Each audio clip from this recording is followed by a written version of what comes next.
বাংলা অনুবাদ হযরত আবু হুরায়রা রাদিয়াল্লাহু হতে বর্ণিত। তিনি বলেন, রাসূল সাল্লাল্লাহু আলাইহি ওয়াসাল্লাম ইরশাদ করেছেন, তোমরা 7টি ধ্বংসকারী বস্তু হতে বিরত থাকবে।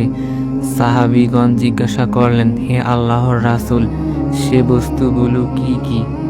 রাসূল সাল্লাল্লাহু আলাইহি ওয়াসাল্লাম বলেন, 1 নাম্বার আল্লাহর সাথে শিরক করা, 2 জাদু করা, 3 যাকে হত্যা করা আল্লাহ তাআলা হারাম ঘোষণা করেছেন, ন্যায়সঙ্গত কারণ ছাড়া তাকে হত্যা করা, 4 নাম্বার সুদ খাওয়া, 5 নাম্বার এতিম সম্পদ অন্যায়ভাবে ভক্ষণ করা, 6 জিহাদের ময়দান থেকে পলায়ন করা, 7 ঈমানদার নির্দোষ সত্যি সাধী নারীর প্রতি মিথ্যা অপবাদ দেয়া।